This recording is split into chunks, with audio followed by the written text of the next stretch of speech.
The anticipation surrounding the days of Noah is steeped in tales of the Nephilim, angels who abandoned their heavenly realm, the sons of God, mighty men, and rampant wickedness. These days were not merely about torrential rains and the building of an ark. They also witnessed the emergence of the Nephilim, born from the union of celestial beings and earthly women. This extraordinary event, where divine beings mingled with humanity, gave rise to the powerful Nephilim and set the stage for a world spiraling into spiritual and moral decay. The book of Matthew, specifically chapter 24, 37-39, draws a cautionary parallel between this time and the second coming of Christ. Greater than, but as the days of Noah were, so shall also the coming of the Son of Man be.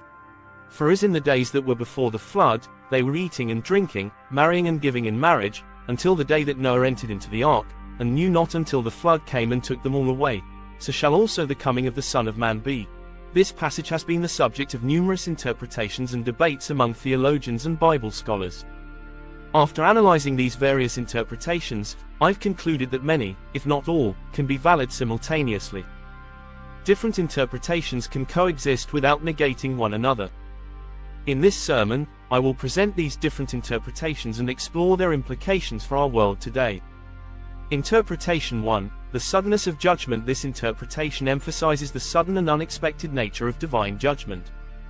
Drawing parallels between Noah's time and Christ's return, it highlights humanity's tendency to become complacent, distracted by daily life. During Noah's days, despite his persistent warnings, people remained entrenched in worldly pursuits and mocked Noah as an alarmist. Yet, when the rains began and the waters rose, their mockery turned into cries of despair, but by then, it was too late. Jesus' teachings in Matthew suggest that, like in Noah's time, many will ignore the signs of impending judgment. This interpretation stresses the need for constant spiritual vigilance, for Christ's return will be as sudden and unforeseen as the flood.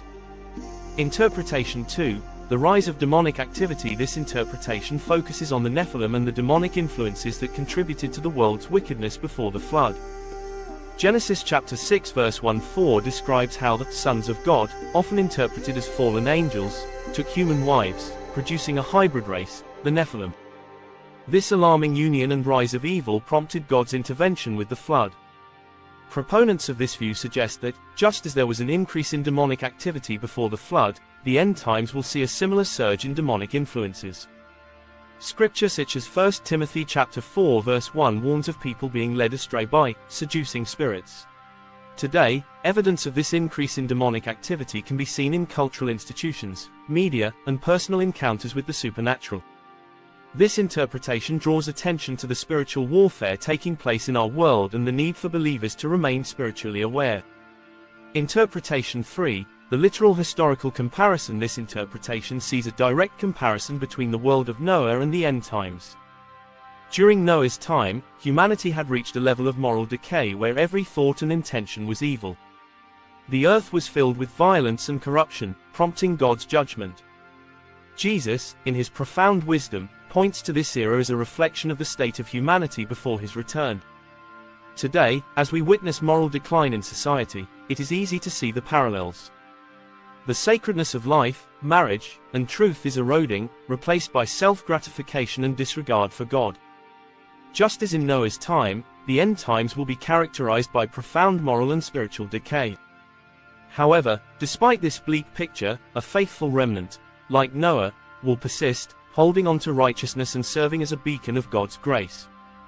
Interpretation 4. Social normality. This interpretation focuses on the business as usual attitude of the people in Noah's time.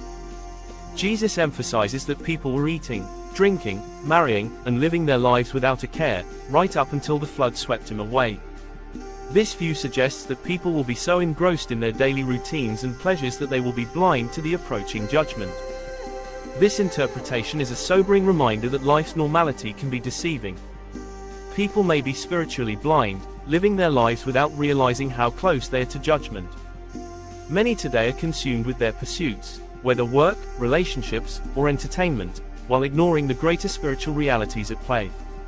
Conclusion: a multifaceted understanding. These interpretations, sudden judgment, the rise of demonic activity, historical parallels, and social normality, all shed light on different aspects of Jesus' warning. Each offers a unique perspective, but they complement one another, painting a fuller picture of the spiritual truths behind the days of Noah and the end times. Accepting one interpretation does not diminish the validity of the others. Together, they provide a rich understanding of Scripture.